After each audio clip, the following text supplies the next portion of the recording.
ಓಂ ನಮಃ ಶಿವಾಯ ನಮಃ. ಓಂ ಶ್ರೀ ಗುರು ಬಸವಲಿಂಗಾಯ ನಮಃ. ಸರ್ವರಿಗೂ ಶರಣು ಶರಣಾರ್ಥಿ. ಆಧ್ಯಾತ್ಮಿಕ ಚಿಂತನೆ ಶಿಬಿರದಲ್ಲಿ ಮನೆ ಮದ್ದಿನ ಕಾರ್ಯಕ್ರಮ. ನಾನು ನಿಮ್ಮ ಪಂಡಿತ್ ಚಂದ್ರಶೇಖರ್ ಗುರುಜಿ. ಇವತ್ತಿನ ಕಾರ್ಯಕ್ರಮ ಯಾವುದಪ್ಪ ವಿಶೇಷತೆ ಅಂದರೆ, ನಮ್ಮದು ಒಂದೊಂದು ದಿನವೂ ಒಂದೊಂದು ವಿಶೇಷತೆ ಇರುತ್ತೆ. ಇದನ್ನು ಬಸವ ಟಿ ವಿ ಮುಖಾಂತರ ನಮಗೆ ಹೇಳಲು ಅವಕಾಶ ಕೊಟ್ಟಂಥವ್ರಿಗೂ ಧನ್ಯವಾದಗಳು. ನೀವು ಕೇಳೋಂಥವರು ಪುಣ್ಯವಂತರು ಅಥವಾ ಬಸವಣ್ಣನ ಭಕ್ತರು ನಾವೆಲ್ಲರೂ. ಇವತ್ತು ಯಾವುದಪ್ಪ ಅಂದರೆ, ನಮಗೆ ಒಂದು ಸಂದರ್ಭದಾಗ ಏನಾಗುತ್ತೆ ಅಂದರೆ, ಈ ಗ್ಯಾಸ್ಟ್ರಿಕ್ ಅಂತ ಒಂದು ತೊಗೊಳಮ್ಮ. ಇವತ್ತು ಗ್ಯಾಸ್ಟ್ರಿಕ್ ಅಂದರೆ ಅದು ಇಂಗ್ಲೀಷ್ ಭಾಷೆ ಇರಲಿ. ಗ್ಯಾಸ್ಟ್ರಿಕ್ ಅಂದರೆ ವಾಯಿ ಅಂತ, ವಾಯಿ ಗಾಳಿ ಜಾಸ್ತಿ ಆಗುತ್ತಂತ, ಅದಕ್ಕೆ ಗ್ಯಾಸ್ಟ್ರಿಕ್ ಅಂತಾರೆ. ಈ ಗ್ಯಾಸ್ಟ್ರಿಕ್ ಎದರ್ಲಿಂದ ಬರುತ್ತೆ, ಎದಕ್ಕೋಸ್ಕರ ಬರುತ್ತೆ, ಇದಕ್ಕೆ ಕಾರಣ ಏನು, ಇದರ ರೋಗದ ಮೂಲ ಏನು, ಎಲ್ಲಿಂದ ಬರ್ತದೆ? ಯಾರಾದರೂ ತಂದು ನಮ್ಮ ಹೊಟ್ಟೆಯೊಳಗಡೆ ಆಗ್ತಾಯಿದ್ದಾರಾ ಗ್ಯಾಸ್ಟ್ರಿಕ್ಕು? ಅಥವಾ ನಾವೇನಾದರೂ ರಾತ್ರಿ ಮಲಗಿದಾಗೆಲ್ಲ ಗಾಳಿ ಕುಡ್ಕೊಂಡು ಏನಾರು ಹೊಟ್ಟುಬ್ಬಿರುತ್ತಾ? ಇಲ್ಲ. ಈ ಗ್ಯಾಸ್ಟ್ರಿಕ್ಕು ಎಲ್ಲಿಂದ ಬರುತ್ತೆ, ಯಾಕೆ ಬರುತ್ತೆ ಅಂದರೆ, ನಮ್ಮ ಪ್ರಕಾರ ಇದು ಒಂದು ನಾವು ತಿನ್ನಂಥ ಆಹಾರಗಳು. ಆಹಾರ ಅಂದರೆ ಯಾವುದು? ಬಜ್ಜಿ, ಬೋಂಡ, ಚಕ್ಲಿ, ನಿಪ್ಪಟ್ಟು, ಆಳ, ಮೂಳ ಇಂಥವನ್ನೆಲ್ಲ ತಿಂತಾನೆ ಇರ್ತೀವಿ. ಅದು ಮಲಮೂತ್ರೆಯಿಂದ ಹೊರಗಡೆ ಹೋಗಲ್ಲ ಸ್ವಾಮಿ. ಪ್ರಿಯ ವೀಕ್ಷಕರೇ ಕೇಳಿ, ಮದುವೆ ಮನೆಗೆ ಹೋದಾಗ ಏನಾಗಿಬಿಟ್ಟಿದೆ, ಟೇಬಲ್ ಸಿಸ್ಟಮ್ ಮಾಡಿದ್ದಾರೆ.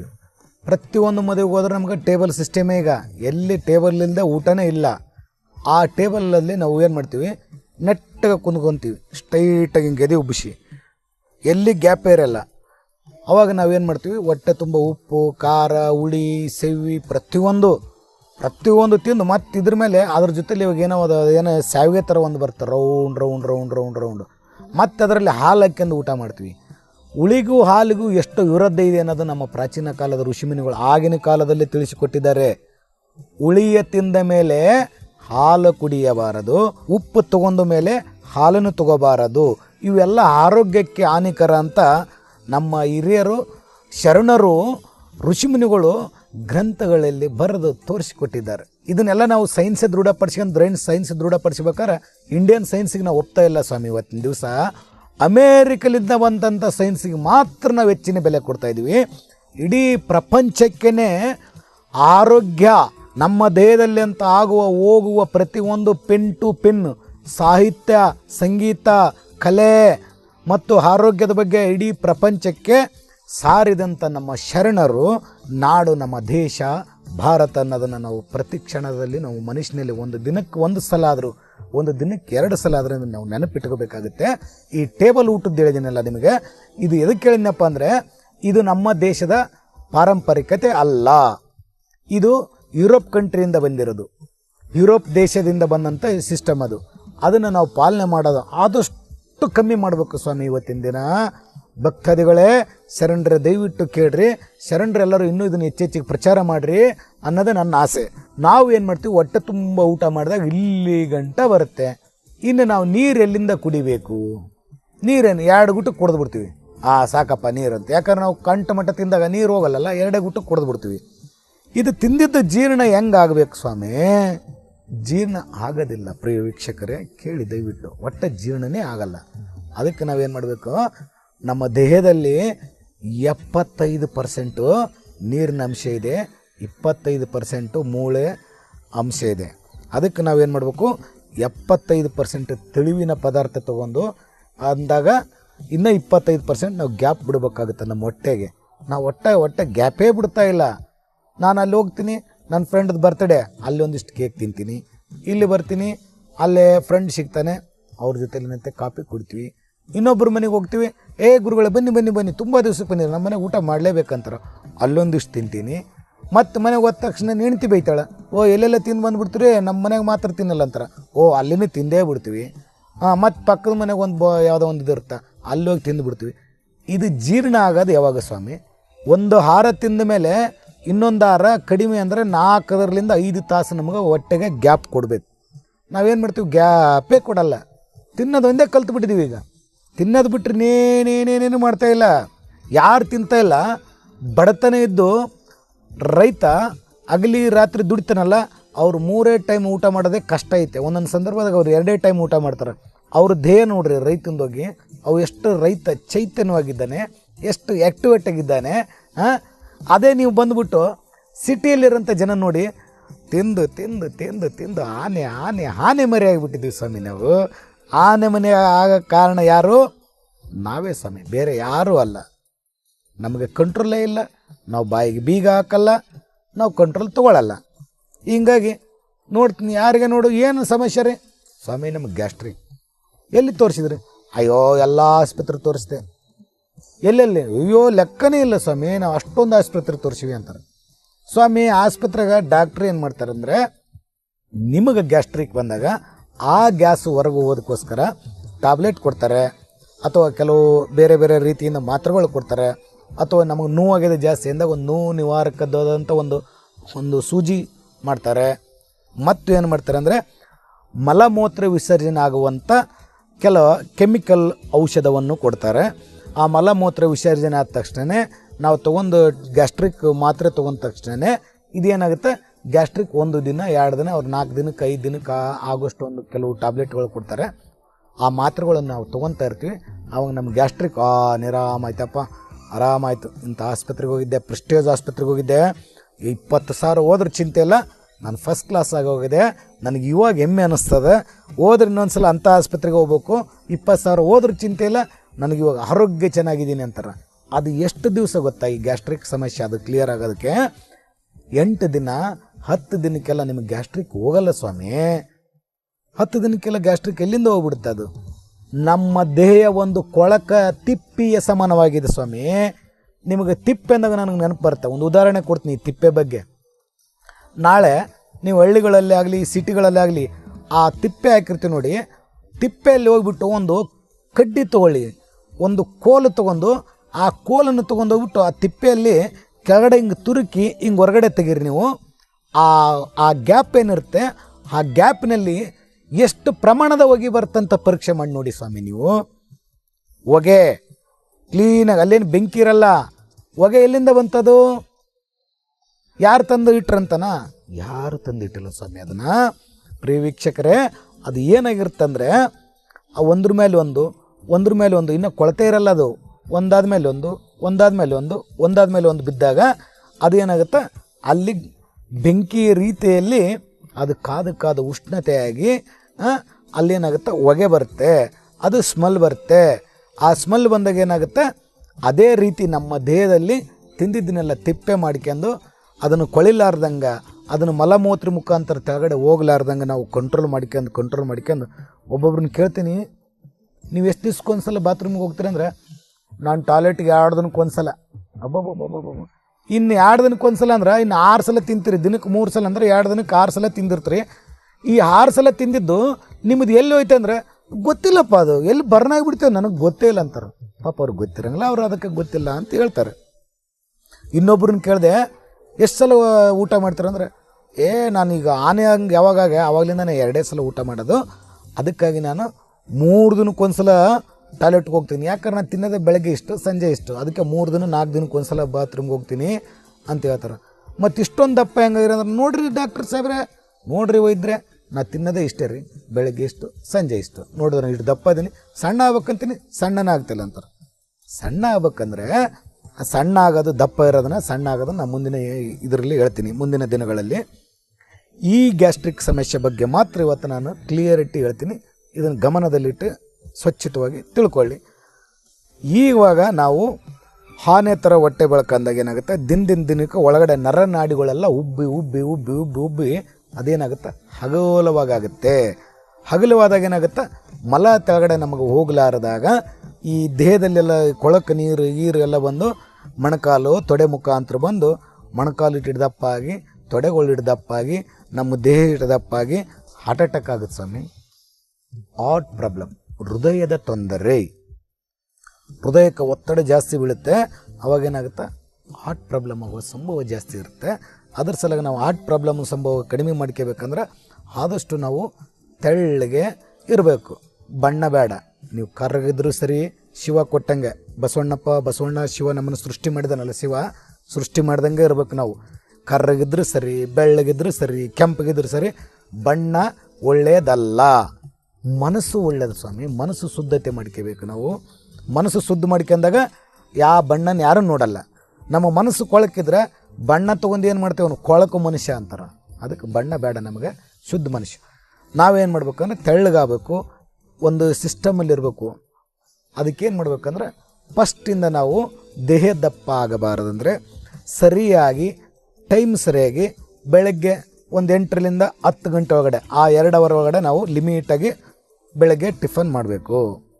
ಬೆಳಗ್ಗೆ ಮಧ್ಯಾಹ್ನ ನಂತರ 1ರಿಂದ 2 ಗಂಟೆ ಒಳಗಡೆ ನಮಗೆ ಹಸುವಿನ ತಕ್ಕ ಊಟ ಮಾಡಬೇಕು. ಸಂಜೆ ಮತ್ತು ಕಡಿಮೆ ಪದಾರ್ಥ. ರಾತ್ರಿ ಮಾತ್ರ ಕಡ್ಡಾಯವಾಗಿ ಹೇಳ್ತಾ ಇದ್ದೀನಿ ಪ್ರಿಯ ವೀಕ್ಷಕರೇ, ಯಾರಾದರೂ ನೀವು ಬೇಕಾದ್ರೆ ಪರೀಕ್ಷೆ ಮಾಡಿ ನೋಡಿ, ಇದರಲ್ಲಿ ಏನು ಅಭ್ಯಂತರ ನಂದಿಲ್ಲ. ನಾವು ಎಷ್ಟು ಪರ್ಸೆಂಟ್ ಊಟ ಮಾಡಬೇಕಂದ್ರೆ 40% ಊಟ ಮಾಡಬೇಕು. 40% ಅಂದರೆ ಹೆಂಗಪ್ಪ ಲೆಕ್ಕ ಅಂದ್ರೆ ಅದನ್ನು ಹೇಳ್ತೀನಿ, ತಿಳ್ಕೊಡ್ರಿ. 40% ಅಂದರೆ ನಮ್ಮ 100%, 100ರಲ್ಲಿ ಶೇಕಡ 100 ಅಂದರೆ 1 ಲೀಟ್ರದಲ್ಲಿ ಲೆಕ್ಕ ತೊಗೊಳಮ್ಮ. 1 ಲೀಟ್ರ್ ನೀರಿನಾಗ 1/4 ಲೀಟ್ರ್ ಬೇರೆ, 1/4 ಲೀಟ್ರ್ ಬೇರೆ, 1/4 ಲೀಟ್ರ್ ಬೇರೆ ಮಾಡಿದಾಗ ಏನಾಗುತ್ತೆ, ಅದು 4/4 ಲೀಟ್ರ್ ಸೇರಿದಾಗ 1 ಲೀಟ್ರ್ ಆಗುತ್ತೆ. ಹಂಗೆ ನಮ್ಮ ದೇಹದಲ್ಲಿ 100 ಭಾಗದಲ್ಲಿ ನಾವೇನು ಮಾಡ್ತೀವಿ ಅಂದರೆ ಬೆಳಗ್ಗೆ 50 ಭಾಗ ಊಟ ಮಾಡಿ 25 ಭಾಗದಷ್ಟು ನೀರು ಕುಡಿದ್ರೆ ಇನ್ನೂ 25 ಭಾಗದಷ್ಟು ನಮ್ಮ ಹೊಟ್ಟೆ ಖಾಲಿ ಇರಬೇಕು. ಮಧ್ಯಾಹ್ನ 50 ಭಾಗದಷ್ಟು ಊಟ ಮಾಡಿದಾಗ 25 ಭಾಗದಷ್ಟು ನೀರು ಕುಡಿದಾಗ ಇನ್ನೂ 25ರಷ್ಟು ಭಾಗ ನಮ್ಮ ಹೊಟ್ಟೆ ಖಾಲಿ ಇರಲೇಬೇಕು. ರಾತ್ರಿ ನಾವು ಊಟ ಹೆಂಗೆ ಮಾಡ್ಬೇಕಂದ್ರೆ ಹೊಟ್ಟೆ ತುಂಬ ಯಾರು ಊಟ ಮಾಡಬೇಡಿ ಸ್ವಾಮಿ. ಹೊಟ್ಟೆ ತುಂಬ ನೋಡ್ತೀನಿ, ನಾನು ಎಷ್ಟೋ ಆಸ್ಪತ್ರೆಗಳಲ್ಲೇ ನೋಡ್ತೀನಿ, ನಾವು ಏನು ಮಾಡ್ತೀವಿ, ಹೊಟ್ಟೆ ತುಂಬ ತಿಂದ್ಬಿಡ್ತೀವಿ, ರುಚಿ ರುಚಿ ರುಚಿ ರುಚಿ ರುಚಿ ರುಚಿ ರುಚಿ ಇರುತ್ತೆ. ತಿಂದಾಗ ಏನಾಗ್ಬಿಡ್ತೀವಿ, ಒಂದು ಹಿರಿಯರು ಹೇಳ್ಯಾರ ನೆನಪಿರಲಿ, ಊಟ ಆದ ಮೇಲೆ 100 ಹೆಜ್ಜೆಯರೇ ನಡಿಬೇಕು ತಮ್ಮ, ಇಲ್ಲಾಂದ್ರೆ ನೀನು ಆಗ್ತಿದ್ದಿ ತಿಮ್ಮ ಅಂತ. ತಮ್ಮ ಆಗೋದು ಒಳ್ಳೆಯದ, ತಿಮ್ಮ ಆಗೋದು ಒಳ್ಳೆಯದ. ಅದಕ್ಕೆ ತಮ್ಮನಾಗಿ ಹೇಳ್ತೀನಿ ಕೇಳು, ಊಟ ಆದ ಮೇಲೆ 100 ಹೆಜ್ಜೆ ನಡೆದು ಬಂದು ಮಲಗಬೇಕು. ಇಲ್ಲಾಂದರೆ ನಾವು ಹಂಗೆ ಮಲಗಿದ ತಕ್ಷಣವೇ ಅದು ಜೀರ್ಣ ಆಗೋದಿಲ್ಲ. ಯಾವಾಗ ಜೀರ್ಣ ಆಗಲ್ಲ ಅದೇ ನಮಗೆ ಗ್ಯಾಸ್ಟ್ರಿಕ್ ಆಗುವುದು. ಜಠರ ಅದೇನು ಇಂಜನ ನಮ್ಮದು ಕಿರ್ಲೋಸ್ಕರ್ ಕಂಪ್ನಿನ ಜೋರಾಗಿ ಪೆಟ್ರೋಲ್ ಹಾಕಿ ಡೀಸೆಲ್ ಹಾಕಿ ಚಚ ಹೊಡೆದು ನಾವು ಸ್ವಲ್ಪ ಸೌಂಡ್ ಕೊಟ್ಟ ತಕ್ಷಣ ಜಾಸ್ತಿ ಕರೆಂಟ್ ಉತ್ಪತ್ತಿ ಆಗೋಕ್ಕೆ ಕಿರ್ಲೋಸ್ಕರನ ಅಥವಾ ಮಹೇಂದ್ರ ಕಂಪ್ನಿದು ಇಂಜನ್ ಅಂತ ತಿಳ್ಕೊಂಡಿರಿ ನಮ್ಮ ಹೊಟ್ಟೆ ಅಲ್ಲ ಸ್ವಾಮಿ. ಶಿವ ಸೃಷ್ಟಿ ಮಾಡಿರೋ ನಮ್ಮ ಪ್ರಕೃತಿ, ಶಿವ ನಮ್ಮನ್ನು ಸೃಷ್ಟಿ ಮಾಡಿದ ಪ್ರಕೃತಿ ದೇಹ ನಮ್ಮದು. 84 ಲಕ್ಷ ರಾಶಿಗಳಲ್ಲಿ ನಾವು ಒಬ್ಬ ಮಾನವರಾಗಿದ್ದೀವಿ ಅಂದ್ರೆ ನಾವೇ ಶ್ರೇಷ್ಠವಂತರು. ಆ ಜಠರದೊಳಗಡೆ ನಮಗೇನಾಗುತ್ತೆ, ದಿನಕ್ಕಿಷ್ಟು ಅದನ್ನು ತಿಂದು ಇದನ್ನು ತಿಂದು ಅದು ತಿಂದು ಜಠರ ಯಾವಾಗ ಹಿಂಗಿರುತ್ತೆ, ಹಿಂಗೆ ಬಂದು ಹಿಂಗೆ ಹೋಗ್ಬೇಕದು. ಆ ಜಠರದೊಳಗಡೆ ಶೇಖರಣೆ ಆಗಿ ಅದನ್ನೆಲ್ಲ ಮಿದುವು ಮಾಡಿ ಆಮೇಲೆ ನಮ್ಮದು ದೇಹಕ್ಕೆ ಅಂಗಾಂಗಗಳ ಕರಳುಗಳಿಗೆ ಅದು ಡಿಸ್ಪ್ಯಾಚ್ ಮಾಡ್ತಾ ಇರುತ್ತೆ. ನಾವು ಯಾವಾಗ ಮೇಲಿಂದ ಮೇಲೆ ತಿರುಗ್ತಾ ಇರ್ತೀವಿ ಮೇಲಿಂದ ಮೇಲೆ, ಆವಾಗ ಅದು ಟೈಟಾಗಿ ಅದು ಕೊರೆದು ಅಲ್ಲಿ ಗಾಯ ಥರ ಆಗಿ ಅದಕ್ಕೇನಾಗುತ್ತೆ, ಇನ್ಸ್ಪೆಕ್ಷನ್ ಆಗುತ್ತೆ. ಅದು ಇಂಗ್ಲೀಷ್ ಮಾತು ಇನ್ಸ್ಪೆಕ್ಷನ್ ಅಂತ. ಇವತ್ತಿನ ದಿವಸ ಎಲ್ಲ ಆಡು ಭಾಷೆ ಏನಾಗಿದ್ದಾರೆ, ಡಾಕ್ಟ್ರ್ ಹೇಳಿದ್ರಪ್ಪ ಇನ್ಸ್ಪೆಕ್ಷನ್ ಅಂತ. ಅದಕ್ಕೇನು ಹೇಳ್ತೀವಿ ಕನ್ನಡದಾಗ ಅಂದರೆ ನಂಜು. ಒಂದು ಸಣ್ಣ ಗಾಯ ಆಗಿರುತ್ತಲ್ಲ ಅದು ನಂಜಾಗಿದೆ. ಗಾಯ ಇವತ್ತಾದ ತಕ್ಷಣವೇ 4 ದಿನಕ್ಕೆ ಒಣಗಿಬಿಡುತ್ತೆ. ಅದಕ್ಕೇನಂತಾರೆ ಗಾಯ ಆಯಿತು ಒಣಗ್ತೀವಿ ಅಂತೀವಿ. ಅದು ಯಾವಾಗ ಒಣಗೋದಿಲ್ಲ, ಸುಮಾರು 15 ದಿನ, ತಿಂಗಳ 2 ತಿಂಗಳಗಟ್ಟಲೆ 3 ತಿಂಗಳಗಟ್ಟಲೆ ಯಾವಾಗ ಒಣಗಿರಲ್ಲ ಅದಕ್ಕೇನಂತಾರೆ ನಂಜು ಆಗಿದೆ ಅಂತ. ಇನ್ಸ್ಪೆಕ್ಷನ್ ಅಂದ್ರೂ ಒಂದೇ, ನಂಜು ಅಂದ್ರೂ ಒಂದೇ, ಎರಡು ಒಂದೇ. ಆಗ ನಮಗೆ ತಿಂದಿದ್ದು ಜೀರ್ಣ ಆಗಬೇಕಂದ್ರೆ ನಾವು ಪ್ರತಿದಿನ ಹೇಳಿದ್ನ ರಾತ್ರಿ ಯಾಕೆ ನಿಮಗೆ 40% ಊಟ ಮಾಡಬೇಕು, ಶೇಕಡ 40ರಷ್ಟು ಅಂದರೆ 40ರಷ್ಟು ಊಟ ಮಾಡಿ 25ರಷ್ಟು ನೀರು ಕುಡಿದು ಒಂದು 100 ಹೆಜ್ಜೆ ತಿರುಗಾಡಿ ಬಂದು ನಾವು ಆವಾಗ 40 ಒಂದು 60 25 65% ಆಯಿತು. ನಾವು ತಿರುಗಾಡ್ಕೊಂಬಂದು ಸ್ವಲ್ಪ 100 ಹೆಜ್ಜೆ ವಾಕ್ ಮಾಡ್ಕೊಂಬಂದಾಗ ಏನಾಗುತ್ತೆ ಒಂದು ರೌಂಡು, ಆವಾಗ ಮತ್ತೆ ಒಂದು 10%ನಷ್ಟು ನೀರು ಕುಡಿದ್ರೆ 75% ಆಗುತ್ತೆ. 65 + 10% ಅಷ್ಟು ನೀರು ಕುಡಿದ್ರೆ 75% ಆಗುತ್ತೆ. ಇನ್ನು 25% ನಾವು ಮಲಗಬೇಕಾದ್ರೆ ದೇಹ ಖಾಲಿ ಇರಬೇಕು, ಉಸಿರಾಟ ಆಡಬೇಕು. ಉಸಿರಾಟ ಆಡಿದಾಗ ಆ ಕಡೆ ಈ ಕಡೆ ರಕ್ತ ಚಲನವಲನ ಆಗುತ್ತೆ. ಜೀರ್ಣಕ್ರಿಯೆ ಚೆನ್ನಾಗಾಗುತ್ತೆ ಸ್ವಾಮಿ. ಇಲ್ಲಾಂದ್ರೆ ಏನು ಆಗೋದೇ ಇಲ್ವೇ. ಇದರಿಂದ ನಾವು ಕಂಟ್ರೋಲು ಸಮಯ ಸಂದರ್ಭಕ್ಕೆ ತಕ್ಕಂಗಾಗಿ, ಕಾಲ ನೋಡಿದ ತಕ್ಕಂಗಾಗಿ ನಮಗೆ ಟೈಮ್ ಸರಿಯಾಗಿ ಲಿಮಿಟಾಗಿ ಊಟ ಮಾಡಬೇಕು. ರುಚಿ ಇದೆ ಅನ್ನೋದು ಎರಡೆರಡು ಪಂತು 2 ಸಲ 3 ಸಲ ತಿನ್ನಬಾರ್ದು. ಊಟ ಆದ ಮೇಲೆ, ನೀರು ಕುಡಿದ ಮೇಲೆ ಪಂಚಾಮೃತ ಇದ್ರೂ ಊಟ ಮಾಡಬಾರ್ದು ಸ್ವಾಮಿ. ಅದಕ್ಕೆ ಹಿರಿಯರು ಹೇಳ್ಯಾರ ಒಂದು ಮಾತು, ಗಾದೆ ಮಾತು ನೆನಪು ಬಂತು ಈಗ. ಯಾರೋ ನನ್ನಂಥ ಹೊಟ್ಟೆ ತುಂಬ ಊಟ ಮಾಡಿದ್ದಂತೆ ಶರಣ. ಅದಕ್ಕೆ ಶರಣರು ಬಂದಿದ್ದಾರೆ ಇಲ್ಲೊಬ್ರು ಅಂತೇಳ್ಬಿಟ್ಟು ಅವ್ರು ಏನು ಮಾಡಿದ್ರಂತೆ, 10 ಥರ ಅಡುಗೆ ಮಾಡಿದ್ರಂತ. ಓ ಶರಣರಿಗೆ ಪಂಚಾಮೃತ ಇದು ಇಷ್ಟನಾ, ಹುಗ್ಗಿ ಇಷ್ಟನಾ, ಸಿರಾ ಇಷ್ಟನಾ, ಉಪ್ಪಿಟ್ಟು ಇಷ್ಟನಾ ಇವರಿಗೆ, ಅಥವಾ ಚೌಳಿಕಾಯಿ ರೊಟ್ಟಿ ಇಷ್ಟನಾ ಅಂತ ಹೇಳ್ಬಿಟ್ಟು 10 ಥರ ಮಾಡಿದ್ರಂತೆ. ಅಷ್ಟೊತ್ತಿಗೆ ಶರಣ ಏನು ಮಾಡಿದ್ದ, ಹೊಟ್ಟೆ ತುಂಬ ಊಟ ಮಾಡಿದ್ದ. ಊಟ ಮಾಡಿದ್ಮೇಲೆ ಅವ್ರು ಏನು ಮಾಡಿದ್ರು, ತಮ್ಮ ಎಷ್ಟು ಬೇಕೋ ಅಷ್ಟು ನೀರು ಕುಡಿದಿದ್ರು ಅವರು. ನೀರು ಕುಡಿದ್ಮೇಲೆ, ಸ್ವಾಮಿ ಶರಣರೇ ಇದು ಪ್ರಸಾದ ನಿಮ್ಮದೇ, ನಿಮಗೆ ಯಾವುದು ಬೇಕು ಅದನ್ನು ತೊಗೊಳ್ಳಿ ಸ್ವಾಮಿ ಅಂದು. ಆ ಶರಣ ಹೇಳಿದ್ನಂತೆ, ಇದೆಲ್ಲನೂ ನಾನು ತಿಂದರೆ ತಿನ್ನೋಕ್ಕಾಗಂಗಲ್ಲ ಅಂದು. ಯಾಕೆ, ಈ ಪ್ರಸಾದ ನಾನು ಸೇವನೆ ಮಾಡಿದ್ರೆ ನನ್ನ ಹೊಟ್ಟೆಗೆ ಚುಚ್ಚುತ್ತೆ, ಈ ಥರ ನಾನು ಸೇವನೆ ಪ್ರಸಾದ ಮಾಡಂಗಲ್ಲ ಅಂತ ಅಂದ್ರಂತೆ. ಆವಾಗ ಭಕ್ತರೆಲ್ಲ, ಅಯ್ಯೋ ಶರಣರು ಇದನ್ನೆಲ್ಲ ಯಾವುದನ್ನು ತಿಂದ್ರೂ ಹೊಟ್ಟೆ ಚುಚ್ಚುತ್ತೆ ಅಂತ ಹೇಳ್ತಾರಲ್ಲ, ಇದು ನನಗೆ ವಿಶೇಷಮ ಅಂತ ಹೇಳ್ಬಿಟ್ರಲ್ಲ ಸ್ವಾಮೀಜಿಯವರು. ಶರಣರು ಹಿಂಗೆ ಹೇಳಿದಾಗ ನಮ್ಮ ಗತಿ ಏನು, ನಮ್ಮ ಪಾಡು ಏನಂತ ಕೇಳಿಬಿಟ್ಟು ಆ ಭಕ್ತರು ಶರಣರ ಹತ್ರ ವಿಚಾರಣೆ ಮಾಡಿದ್ರಂತೆ. ಶರಣರೇ ಇದು ಎಲ್ಲನೂ ಒಟ್ಟಿಗೆ ಚುಚ್ಚುತ್ತೆ, ವಿಷ ಆಗುತ್ತೆ ಅಂದ್ರೆ ನಾವು ಹೆಂಗೆ ಸ್ವಾಮಿ, ನೀವು ನಮಗೊಂದು ಮಾರ್ಗದರ್ಶನ ಕೊಡಿ ಸ್ವಾಮಿ. ಶರಣರೇ ನೀವು ಹೇಳ್ದಂಗೆ ನಾವು ಕೇಳ್ತೀವಿ ಶರಣರೇ, ಇದನ್ನು ಯಾವುದೂ ತಿನ್ನಬೇಡ ಅಂದ್ರೆ ಹೇಳಿ ಇವತ್ತಿಂದ ಇದನ್ನು ಬಿಡ್ತೀವಿ ಸ್ವಾಮಿ. ನೀವು ಏನು ಪ್ರಸಾದ ತಿನ್ನಿ ಅಂತ ಹೇಳ್ತೀರಿ ಅದೇ ಪ್ರಸಾದನ ನಾವು ತಿಂತೀವಿ ಸ್ವಾಮೀಜಿ ಅಂತ ಶರಣರ ಹತ್ರ ಈ ಭಕ್ತ ಕೇಳಿದ್ರಂತೆ. ಗಂಡ ಹೆಂಡತಿ ಆದರ್ಶ ದಂಪತಿಗಳು ಕೇಳಿದಾಗ ಆ ಶರಣ ಹೇಳಿದಂತೆ, ಇಲ್ಲ ಮಾತು ಬಲ್ಲವನಿಗೆ ಜಗಳವಿಲ್ಲ, ಊಟ ಬಲ್ಲವನಿಗೆ ರೋಗವಿಲ್ಲ ಅಂತ ಹಿರಿಯರು ಹೇಳ್ಯಾರ ಗೊತ್ತಾ ನಿಮಗೆ ಅಂತ ಕೇಳ್ದ. ಶರಣರು ಹೇಳಿದಾಗ ಕೇಳಿ ಸ್ವಾಮಿ, ಕೇಳಿ ಶರಣರೇ. ಹಂಗೆ ನಾನೀಗ ಒಂದಲ್ಲ 2 ಮನೆಯಾಗ ಪ್ರಸಾದ ಮಾಡಿದ್ದೀನಿ, ನನಗೆ ಹೊಟ್ಟೆ ತುಂಬಿದೆ, ನನಗೆ ನೀರು ಕುಡ್ದಿದ್ದೀನಿ, ನನಗೀಗ 75% ತುಂಬಿದೆ, 25% ನಾನು ಗಾಳಿ ತಿರುಗಾಡೋದಕ್ಕೆ ಬಿಟ್ಟಿದ್ದೀನಿ. ಗಾಳಿ ಹಾಡ್ತಾಯಿದ್ರೆ ರಗತ ಚಲನವಲನ ಆಗುತ್ತಾ, ಅದಕ್ಕೆ ನಾನು 25% ಬಿಟ್ಟಿದ್ದೀನಿ. ಆ 25% ನೀವೇನಾದ್ರು ಕೊಟ್ಟಿದ್ದು ನಾನು ತಿಂದುಬಿಟ್ರೆ ನನಗೂ ಹಾರ್ಟ್ ಪ್ರಾಬ್ಲಮ್ ಆಗ್ಬೋದು, ನನಗೂ ಗ್ಯಾಸ್ಟ್ರಿಕ್ ಬರ್ಬೋದು.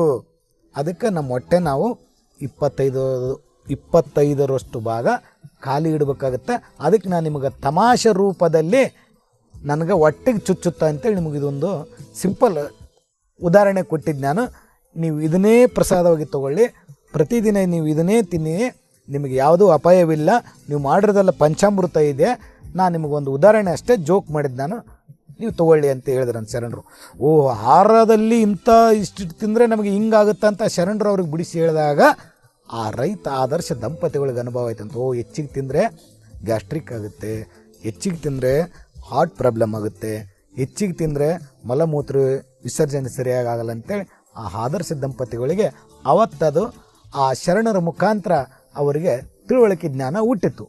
ಹಾಗೆ ಶರಣರು 12ನೇ ಶತಮಾನದಲ್ಲಿ ಪ್ರತಿಯೊಬ್ಬರು ಜಾತಿ ಭೇದ ಭಾವ ಅಂತ ಒಡೆದಾಡಬಾರ್ದಂತೇಳಿ ನಮ್ಮ ಶರಣರು ಕರ್ನಾಟಕದ ಕಲ್ಯಾಣ ಬಸವಣ್ಣನವರು ಹಾಕಿರೋಂಥ 12ನೇ ಶತಮಾನದಲ್ಲಿ ಬಿಟ್ಟಂಥ ಬೆಳಕನ್ನು ಇವತ್ತ ಇನ್ನೂ 1000 ವರ್ಷ ಈ ಸೂರ್ಯ ಚಂದ್ರ ಇರೋವರೆಗೂ ಬಸವಣ್ಣವರು ಕೊಟ್ಟಂಥ ವಚನಗಳು ನಾವು ಯಾರೂ ಮರೆಯೋಕ್ಕಾಗೋದಿಲ್ಲ ಸ್ವಾಮೀಜಿ.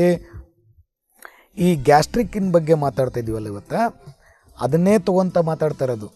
ನಮ್ಮ ಹಿಂದಿಕ್ಕಿನ ಕಾಲದಲ್ಲಿ ಹಿರಿಯರು ಒಂದು ಮಣೆ ಇಟ್ಟು ಆ ಒಂದು ತಟ್ಟೆ ತಾಮ್ರ ಗಂಗಾಳದಲ್ಲಿ ಒಂದು ತೆಳಗಡೆ ಇಟ್ಟು ಅದಕ್ಕೊಂದು ಅಡ್ಡುಣಿಗೆ ಅಂತ ಇಡ್ತಾಯಿದ್ರು. ಈಗ ಕೆಲವು ಹಳ್ಳಿಗಳಲ್ಲಿ ಇಡ್ತಾ ಇದ್ದಾರೆ. ಆ ಅಡ್ಡುಣಿಗೆ ಇಟ್ಟು ಅಡ್ಡುಣಿಗೆ ಮೇಲೆ ಒಂದು ಗಂಗಾಳಿಟ್ಟು ಅದ್ರ ಮೇಲೆ ನಮಗೆ ತಂದು ಬಡಿಸ್ತಾಯಿದ್ರು ಪ್ರಸಾದ. ಆ ಪ್ರಸಾದನ ಹಿಂಗೆ ಕೂತ್ಕೊಂಡು ನಾವು ಸುಖಾಸನ ಪದ್ಮಾಸನದಲ್ಲಿ ಕೂತ್ಕೊಂಡು ಆರಾಮಾಗಿ ಕೂತ್ಕೊಂಡು ಮೈ ಹೊಟ್ಟೆ ಬಗ್ಗೆ ಕೂತ್ಕೊಂಡು ತಿಂದಾಗ ನಾವೇನು ಮಾಡ್ತೀವಿ, ನಮಗೆ ಅವಾಗ ಅರ್ಧನೇ ಹೊಟ್ಟೆ ತುಂಬಿರ್ತದೆ. ನೀರು 25% ಕುಡಿದಾಗ ನಮಗೆ 75% ಆಗುತ್ತೆ. ಇವತ್ತು ನಾವೆಲ್ಲ ಟೇಬಲ್ ಸಿಸ್ಟಮ್ ಬಗ್ಗೆ ಬಂದಿರೋದು ಈ ವಿಶೇಷತೆ. ನಿಂತ್ಕೊಂಡು ತಿಂದ್ರೂ 100% ನೀರು 100% ಊಟ ಹೋಗುತ್ತೆ ದೇಹದಲ್ಲಿ. ಟೇಬಲ್ ಮೇಲೆ ಕೂತ್ಕೊಂಡು ತಿಂದ್ರೂ 100% ಆಗಿಬಿಡುತ್ತೆ. ಇದರ್ಲಿಂದನೇ ನಮಗೆ ವಾಮಿಂಟು, ಗ್ಯಾಸ್ಟ್ರಿಕ್ಕು, ತಿಂದಿದ್ದು ಜೀರ್ಣ ಆಗಲಾರ್ದು ಇಂಥ ಸಮಸ್ಯೆ ಹುಟ್ಟದೆ. ಟೈಮ್ ಇಲ್ಲದೆ ಟೈಮ್ ತಿಂದಾಗ ಮಾತ್ರ ಇಂಥವ ನಮಗೆ ರೋಗಗಳು ಬಂದು ಇನ್ಸ್ಪೆಕ್ಷನ್ ಆಗಿ ಅಲ್ಸರ್ ಆಗುತ್ತೆ, ಇಲ್ಲ ಗ್ಯಾಸ್ಟ್ರಿಕ್ ಆಗುತ್ತೆ, ಇಲ್ಲ ಜಠರದಲ್ಲಿ ಹುಣ್ಣಾಗುತ್ತೆ. ಇವನ್ನೆಲ್ಲ ಯಾವಾಗ ಮಾಸೋದು? ಮತ್ತೆ ಅದನ್ನು ಮಾಸ್ಬೇಕಾದ್ರೆ ಮತ್ತೆ ನಾವು 50,000 ಗಟ್ಟಲೆ 1,00,000 ಇಡ್ಬೇಕು ಸ್ವಾಮಿ ಇವತ್ತಿನ ದಿವಸ ಆಸ್ಪತ್ರೆಗೆ. ಅದ್ರ ಸಲಗ ಒಂದು ಸಿಂಪಲ್ ನಮ್ಮ ಮನೆಯಲ್ಲಿ ಸಿಗುವಂಥ ಔಷಧಗಳನ್ನು ನಾವು ಗ್ಯಾಸ್ಟ್ರಿಕ್ಕಿಗೆ ಮಾಡ್ಕೊಳ್ಳೋಂಥದ್ದನ್ನು ನಾವು ಇವತ್ತಿನ ದಿವಸ ಕಲಿಬೇಕಾಗಿದೆ. ಸಮಯ ಸಂದರ್ಭಕ್ಕೆ ಸರಿಯಾಗಿ 3 ಟೈಮು ನಾವು ಲಿಮಿಟಾಗಿ ಊಟವನ್ನು ಮಾಡುವುದು ಫಸ್ಟು ನಾವು ತಿಳ್ಕೋಬೇಕು. ಇಲ್ಲ ಸ್ವಾಮಿ ನಮ್ಗೆ ಹೇಳಾರ ಮಾತ ಬಲ್ಲವನಿಗೆ ಜಗಳವಿಲ್ಲ, ಊಟ ಬಲ್ಲವನಿಗೆ ರೋಗ ಇಲ್ಲ ಅಂತ ಹೇಳ್ಯಾರ. ನಾವು ಊಟ ಮಾಡ್ತಾನೆ ಇದ್ರೆ ನಮಗೆ ರೋಗನೇ ಬರಲ್ಲ ಅಂತೇಳ್ಬಿಟ್ಟು ಯಾವಾಗಂದ್ರೆ ಅವಾಗ ಒಂದು ಪುಟ್ಟಗಟ್ಟಲೆ ತಿಂತಾಯಿದ್ರೆ ಅಲ್ಲದು ಊಟ ಬಲ್ಲವನಿಗೆ ರೋಗವಿಲ್ಲ ಅಂತ ಯಾಕೆ ಹೇಳ್ಯಾರಂದರೆ ಒಂದು ಲಿಮಿಟ್ ಊಟ ಇರಲಿ ಅಂತ. ಮಾತು ಬಲ್ಲವನಿಗೆ ಅಂದರೆ ಮಾತನ್ನು ಲಿಮಿಟಾಗಿರಲಿ ಅಂತ. ಹುಚ್ಚುಚ್ಚಿನಂಗೆ ಮಾತಾಡಿದ್ರೆ ಅದು ಅಪಾಯ. ದನ ಹಸುಗಳು ಹುಲ್ಲು ತಿನ್ನಂಗೆ ನಾವು ಮನುಷ್ಯರು ತಿಂದರೆ ನಮಗೂ ಅಪಾಯ. ಅದಕ್ಕೆ ಸಮಯಕ್ಕೆ ಸರಿಯಾಗಿ ಲಿಮಿಟಾಗಿ ನಮ್ಮ ದೇಹಕ್ಕೆ ಯಾವುದು ಹೊಂದಾಣಿಕೆ ಆಗುತ್ತೆ ಅದನ್ನು ಮಾತ್ರ ತಿನ್ನಬೇಕು. ನಮ್ಮ ದೇಹಕ್ಕೆ ಯಾವುದು ಹೊಂದಾಣಿಕೆ ಆಗುವುದಿಲ್ಲ ಅದನ್ನು ನಾವು ಇವತ್ತಿನ ದಿನ ತಿನ್ನಬಾರ್ದು ಸ್ವಾಮಿ. ಈಗ ಉದಾಹರಣೆ ನನ್ನೇ ತೊಗೊಳಮ್ಮ. ನನಗೊಂದು ಕೊಬ್ಬರಿ ಒಂದಿಷ್ಟು ತಿಂದರೆ ನನಗೆ ಆಗಲ್ಲ. ನಾನು ಕೊಬ್ಬರಿ ತಿನ್ನೋದೇ ಬಿಟ್ಬಿಟ್ಟಿದ್ದೀನಿ. ನನ್ನ ಹತ್ರ ಕೇಳ್ತಾರೆ ನಮ್ಮ ಸ್ನೇಹಿತರು, ಸ್ವಾಮಿ ನನಗೆ ಬಾಳೆಹಣ್ಣು ತಿಂದರೆ ಆಗಲ್ಲ, ಎಲ್ಲರೂ ಬಾಳೆಹಣ್ಣು ಅಂತ ಹೇಳ್ತಾರೆ. ಹೌದು ಸ್ವಾಮಿ, ಬಾಳೆಹಣ್ಣು ಡಸ್ಟ್ ಅಲರ್ಜಿ ಇದ್ದವ್ರಿಗೆ ಆಗಲ್ಲ, ಆಸ್ತಮ ಇದ್ದವ್ರಿಗೆ ಆಗಲ್ಲ, ಕೆಮ್ಮು ದಮ್ಮು ಇದ್ದವ್ರಿಗೆ ಆಗಲ್ಲ, ಪೀಡ್ಸ್ ಇದ್ದವ್ರಿಗೆ ಆಗಲ್ಲ, ಮತ್ತು ಶುಗರ್ ಇದ್ದವ್ರಿಗೆ ಆಗಲ್ಲ. ಇಂಥ ಕೆಲವು ಇವ್ರು ಇರ್ತಾರಲ್ಲ ಅಂಥವ್ರಿಗೆ ಈ ಬಾಳೆಹಣ್ಣು ಆಗಿ ಬರಲ್ಲ. ಕೆಲವು ಜನಕ್ಕೆ ಕೊಬ್ಬರಿ ಆಗಿ ಬರಲ್ಲ, ಕೆಲವು ಜನಕ್ಕೆ ಇನ್ನೊಂದು ಆಗಿ ಬರಲ್ಲ, ಕೆಲವು ಜನಕ್ಕೆ ಮುಲ್ಲಂಗಿ ಆಗಿ ಬರಲ್ಲ. ಮುಲ್ಲಂಗಿ ಒಳ್ಳೆಯದೇ. ಕೆಲವು ಜನಕ್ಕೆ ಆಲೂಗಡ್ಡೆ ಆಗಿ ಬರಲ್ಲ, ಆಲೂಗಡ್ಡೆ ಒಳ್ಳೆಯದೇ. ಆದರೆ ಮೆಣಸಿನ್ಕಾಯಿ ಮಾತ್ರ ನಮಗೆ ಯಾರೂ ಆಗಿ ಬರಲ್ಲ ಅಂತ ಹೇಳ್ತಾ ಇಲ್ಲಲ್ಲ. ನನಗೆ ಅದು ದೊಡ್ಡ ಸಮಸ್ಯೆ ಆಗಿದೆ. ಇದು ಚಿಲ್ಲಿ ದೇಶದ ಮೆಣಸಿನ್ಕಾಯಿ ಸ್ವಾಮಿ. ಅದಕ್ಕೆ ಚಿಲ್ಲಿ ದೇಶದ್ದು, ನಮ್ಮ ದೇಶದ್ದಲ್ಲ, ಯುರೋಪ್ ಕಂಟ್ರಿಯಿಂದ ಬಂದಿರೋದು. ಚಿಲ್ಲಿ ದೇಶ ಅದು ಯುರೋಪ್ ಕಂಟ್ರಿಲಿಂದ ಬಂತು. ಮಾರಾಟಕವಾಗಿ ವ್ಯಾಪಾರ, ಬಿಸ್ನೆಸ್ಸು, ಮಸಾಲೆ ಪದಾರ್ಥ ಮುಖಾಂತರ ಬಂದು ಆ ಮೆಣಸಿನ್ಕಾಯಿ, ಈ ಬ್ಯಾಡಿಗೆ ಮೆಣಸಿನ್ಕಾಯಿ, ಗುಂಟೂರು ಮೆಣಸಿನ್ಕಾಯಿ ಅಂತ ಏನು ಹೇಳ್ತಾ ಇದೀವಿ ನೋಡು, ಇದು ಚಿಲ್ಲಿ. ಇದು ಮೆಣಸಿನ್ಕಾಯಿಗೆ ಚಿಲ್ಲಿ ಅಂತ ಹೇಳ್ತಾರೆ. ಅದು ನಮ್ಮ ಭಾರತ ದೇಶದ್ದು ಅಲ್ಲ. ನಮ್ಮ ಭಾರತ ದೇಶದ್ದು ಅಲ್ಲೇ ಅನ್ನೋದಕ್ಕೆ ಪುರಾವೆಗಳನ್ನು ಕೊಡುವಂಥ ನಮ್ಮ ಶರಣರು ಇವತ್ತು ಇದ್ದಾರೆ. ಈ ಮೆಣಸಿನ್ಕಾಯಿಯಲ್ಲಿನೂ ಒಂದು ವಾದ ಹುಟ್ಟಿದೆ. ಏನಪ್ಪ, ಹಸೆ ಮೆಣಸಿನ್ಕಾಯಿ ತಿಂದರೆ ಗ್ಯಾಸ್ಟ್ರಿಕ್ಕು, ಮತ್ತು ಇನ್ಯಾವ ತಿನ್ಬೇಕು ಸ್ವಾಮಿ ಅಂತ ಕೇಳಿದ ತಕ್ಷಣ ಏನು ಹೇಳ್ತಾರೆ, ಒಣ ಮೆಣಸಿನ್ಕಾಯಿ ಇದೆಯಲ್ಲ, ಆ ಒಣ ಮೆಣಸಿನ್ಕಾಯಿ ಒಣಗಿಸಿರ್ತೀವಲ್ಲ, ಕುಟ್ಟಿ ಪೌಡ್ರ್ ಮಾಡಿ ತಿಂತೀವಲ್ಲ, ಅದು ಗ್ಯಾಸ್ಟ್ರಿಕ್ ಅಲ್ಲಂತ. ಗ್ಯಾಸ್ಟ್ರಿಕ್ ಅಂದ್ರೆ ಉರಿನೇ ಒಂದು ಗ್ಯಾಸ್ಟ್ರಿಕ್.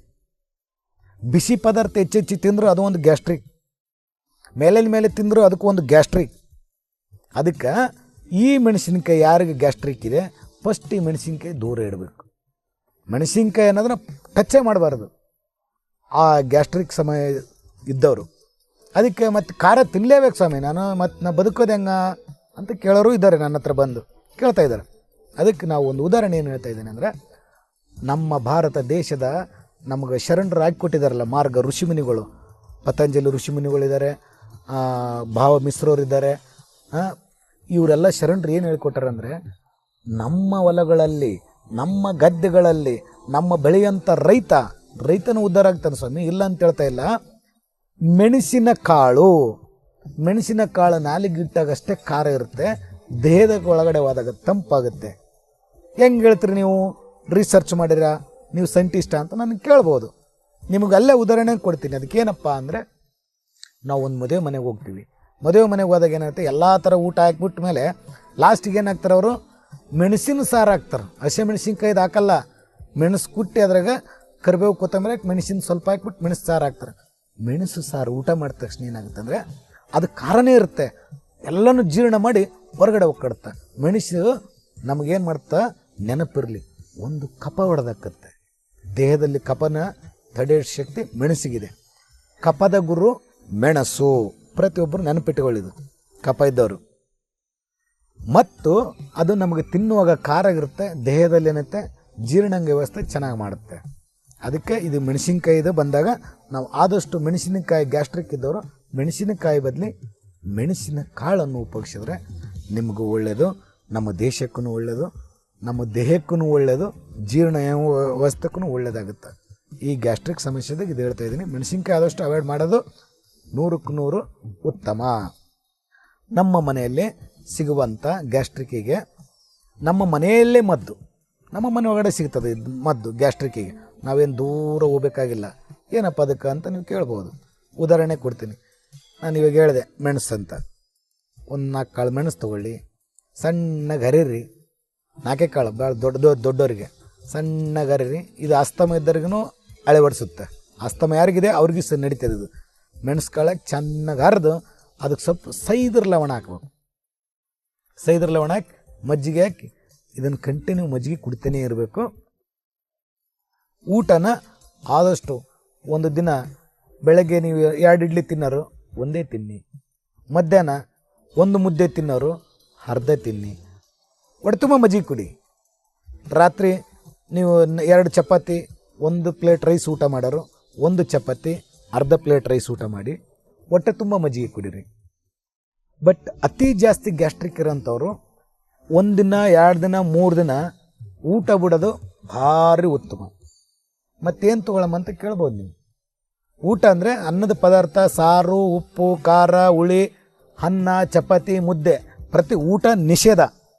ಆವಾಗ ನಾವು ಇನ್ನೇನು ಮಾಡಬೇಕು? ಒಂದು 3-4 ದಿವಸ ಅಂದರೆ ಬೆಳಗ್ಗೆ ಟೈಮು ಬಾಳೆಹಣ್ಣು, ಮಧ್ಯಾಹ್ನ ಟೈಮು ಆಪಲ್ಲು, ಸಂಜೆ ಟೈಮು ಮೋಸಂಬಿ ಹಣ್ಣು, ಸೀತಾಫಲ ಹಣ್ಣು ಅಥವಾ ಚಿಕ್ಕು ಹಣ್ಣು. ಇದು ಇವತ್ತಿನ ಫುಡ್ಡು. ನಾಳೆ ಸ್ವಲ್ಪ ಮಜ್ಜಿಗೆ, ಬೆಳಗ್ಗೆ ಮಜ್ಜಿಗೆ, ಮಧ್ಯಾಹ್ನ ಯಾವುದಾರ ಜ್ಯೂಸು, ರಾತ್ರಿ ಒಂದು ಸ್ವಲ್ಪ ಅನ್ನದ ಗಂಜಿ, ನಾಳೆದ್ದು. ಹಿಂಗೆ 3ನೇ ದಿವಸ 4ನೇ ದಿವಸ ಬರೀ ಇದ್ರ ಮೇಲೇ ಲಿಮಿಟಾಗಿ ತಿಳುವಾಗಿರ್ಬೇಕು ಪದಾರ್ಥ. ಒಟ್ಟು ನಾವು ಒಲ್ಲಿಲ್ಲೇ ಕಡಿಯಂಥದ್ದು ಇರಬಾರ್ದು. ಇಂಥ ಪದಾರ್ಥನ 3, 4, 5 ದಿವಸ 1 ವಾರಗಟ್ಟಲೆ ಮಾಡಿದಷ್ಟು ನಿಮಗೆ ಇನ್ನೂ ಒಳ್ಳೆಯದೇ. ಆಮೇಲೆ 1 ವಾರ ಆದಮೇಲೆ ಪ್ರತಿದಿನ 2 ಬಾಳೆಹಣ್ಣು, 2 ಚಮಚ ಜೇನುತುಪ್ಪ, 1-2 ಚಮಚ ಕಲ್ಸಕ್ರೆ ಹಾಕ್ಯಂಡು ಕ್ಲೀನಾಗಿ ಮಿಕ್ಸರ್ಗೆ ಹಾಕಿ ಅಥವಾ ಒಂದು ಪಾತ್ರೆಯಲ್ಲಿ ಹಾಕ್ಬಿಟ್ಟು ಹಿಂಗೆ ಕ್ಲೀನಿಗೆ ಹಿಂಗೆ ಬೇಳೆ ಮುದ್ದೆ ಕಡಿತಾ ಇದ್ರು ನಮ್ಮ ರೈತರು. ಬೆಣ್ಣೆ ಕಡ್ಕೊಳ್ತಾರೆ ಹಿಂಗೆ ಗರಕ್ ಅಂತ. ಆ ಥರ ಕಡ್ದಾದ್ರೆ ನಾವು ಜ್ಯೂಸ್ ಮಾಡ್ಕೊಂಡು ತೊಗೊಳ್ಳಿ. ಆ ಗ್ಯಾಸ್ಟ್ರಿಕ್ಕಿಗಿದೆ ಇದನ್ನು ಪ್ರತಿದಿನ 1 ವಾರಗಟ್ಟಲೆ 15 ದಿವಸಗಟ್ಟಲೆ ಕಂಟಿನ್ಯೂ ಮಾಡಬೇಕು. ಇಲ್ಲಿ ಜಠರದೊಳಗಡೆ ಒಂದು ಸಣ್ಣ ಹುಣ್ಣು ಥರ ಆಗಿರುತ್ತೆ ಅಥವಾ ಅಲ್ಲಿ ಗಾಯ ಆಗಿರುತ್ತೆ, ಅದು ನಂಜಾಗಿರುತ್ತೆ. ಅದರಿಂದ ಬಾಳೆಹಣ್ಣು ಅದನ್ನು ಗುಣ ಮಾಡುತ್ತೆ. ಮತ್ತು ಜೇನುತುಪ್ಪ, ಆ ಜೇನುತುಪ್ಪದಿಂದನೂ ಆ ಗಾಯ ಇನ್ಸ್ಪೆಕ್ಷನ್ ಆಗಿದ್ರೆ ಅದನ್ನು ಗುಣ ಮಾಡೋ ಶಕ್ತಿ ಜೇನುತುಪ್ಪದಲ್ಲಿದೆ. ನಾವು ಹೇಳ್ತಾರೆ ಕೆಲವು ರೈತರು, ಅಯ್ಯೋ ನಮಗೆ ಬಾಳೆಹಣ್ಣು ತರಬೇಕಂದ್ರೆ 20 ಕಿಲೋಮೀಟ್ರ್ ಹೋಗ್ಬೇಕು ಸ್ವಾಮಿ ಅಂತ ಹೇಳೋಂಥವ್ರು ಇದ್ದಾರೆ. ಆ ಬಾಳೆಹಣ್ಣು ತರಕ್ಕೆ ಹೋಗೋಂಥವ್ರು 20 ಕಿಲೋಮೀಟ್ರ್ ಹೋಗ್ಬೇಕಂತಿರಲ್ಲ, ಅದಕ್ಕೆ ನೀವು 20 ಕಿಲೋಮೀಟ್ರ್ ಹೋಗಬೇಡಿ. ನಿಮ್ಮ ಮನೆ ಅಕ್ಕಪಕ್ಕನೇ ಇರೋಂಥ ಕೆಲವು ಸೊಪ್ಪುಗಳ, ಕೀರೆ ಸೊಪ್ಪು, ಬಸಳೆ ಸೊಪ್ಪು, ಪಾಲಕ್ ಸೊಪ್ಪು, ರಾಜಗಿರಿ ಸೊಪ್ಪು, ದೊಂಟಿನ ಸೊಪ್ಪು, ಬರೀ ನೀವು ಇದನ್ನೇ ಚೆನ್ನಾಗಿ ಕುಟ್ಟಿ ಹಿಂಡಿ ರಸ ಮಾಡಿ ಹಿಂಡಿ ಆ ಜ್ಯೂಸ್ ಥರ ಅದನ್ನೇ ಕುಡ್ಕೊಂಡು ಹೋದ್ರೂ ನಿಮ್ಗೆ ಗ್ಯಾಸ್ಟ್ರಿಕ್ ಅವಾಯ್ಡ್ ಆಗುತ್ತೆ. ಅದನ್ನು ಮಲಬದ್ಧತೆನ ಶುದ್ಧತೆ ಆಗಬೇಕು. ನಮಗೆ ಮಲಬದ್ಧತೆ ಯಾವಾಗ ಆಗಲ್ಲ, ಗ್ಯಾಸ್ಟ್ರಿಕ್ಲಿಂದ ಚರ್ಮ ರೋಗ, ತನ್ನು, ಇಸುಬು, ಕಜ್ಜಿ, ಗಜಿಕರಣಿ ಇದೆಲ್ಲ ಬರೋದೆ ಮಲಬದ್ಧತೆ ಗ್ಯಾಸ್ಟ್ರಿಕ್ ಸಮಸ್ಯೆಯಿಂದ. ಮಲಬದ್ಧತೆ ಗ್ಯಾಸ್ಟ್ರಿಕ್ಕು ಇವೆರಡು ಅಣ್ಣ ತಮ್ಮ ಇದ್ದಂಗೆ. ಇದನ್ನ ಯಾರೋ ನಾವು ಮರಿಬಾರ್ದು, ಪ್ರತಿಯೊಬ್ಬರು ನೆನಪಿಟ್ಕೋಬೇಕಾಗುತ್ತೆ. ಮತ್ತು ನಾವು ಹೆಚ್ಚೆಚ್ಚಿಗೆ ಡ್ರಿಂಕ್ಸ್ ಮಾಡೋದು, ಎಲ್ಲೇ ಹೋಗ್ಬಿಟ್ಟು ಅದನ್ನು ತಿನ್ನೋದು ಇದನ್ನು ತಿನ್ನೋದು ಮಾಡ್ತೀವಿ ನೋಡು. ಈ ಜೀರ್ಣಾಂಗ ವ್ಯವಸ್ಥೆಯಲ್ಲಿ ಎಣ್ಣೆ ಪದಾರ್ಥ ಆದಷ್ಟು ನಿಷೇಧ ಮಾಡಿ. ಇದು ಎಣ್ಣೆ ಪದಾರ್ಥ ಎಷ್ಟು ನಿಷೇಧ ಮಾಡ್ತೀವಿ ನಮ್ಗೆ ಅಷ್ಟು ನಮ್ಮ ದೇಹಕ್ಕೆ ಪ್ರಕೃತಿಗೆ ಒಳ್ಳೆಯದಾಗುತ್ತೆ ಅಂತ ನಾನು ಹೇಳೋಕ್ಕೆ ಇಷ್ಟಪಡ್ತೀನಿ. ಮತ್ತು ಈ ಪ್ರಚಾರತೆ ನಾವು ಬಸವ ಟಿ ವಿ ಮುಖಾಂತರ ತಿಳ್ಕೊಳ್ತಾ ಇದ್ದೀವಿ ಅನ್ನೋದೇ ಒಂದು ದೊಡ್ಡ ಹೆಮ್ಮೆ, ದೊಡ್ಡ ವಿಷಯ. ಶರಣರ ಕಾಲದಲ್ಲಿ 12ನೇ ಶತಮಾನದಲ್ಲಿ ಬಸವಣ್ಣರು ಹಾಕಿಕೊಟ್ಟಂಥ ಮಾರ್ಗಗಳನ್ನು ನಮ್ಮ ಬಸವ ಟಿ ವಿ ಇವರು ನಮಗೆ ಪ್ರತಿ ಜನಗಳಿಗೆ ಉಚಿತವಾಗಿ ಉಚಿತ ಸಲಹೆ ರೀತಿಯಿಂದ ಸಾರ್ವಜನಿಕರಿಗೆ, ನಮ್ಮಂಥ ಸಾಧುರು ಸಂತರು ಶರಣರಿಗೆ ಅವಕಾಶ ಮಾಡಿಕೊಡ್ತಂಥ ಈ ಬಸವ ಟಿ ವಿ ಮಾಲೀಕರಿಗೂ ಮತ್ತು ನೋಡ್ತಕ್ಕಂಥ ವೀಕ್ಷಕರಿಗೂ ಸರ್ವರಿಗೂ ಶರಣಾರ್ಥಿ ಹೇಳ್ತಾ ನಿಮಗೆ ಶರಣಾರ್ಥಿ. ಶ್ರೀ ಗುರು ಬಸವಲಿಂಗಾಯ ನಮಃ.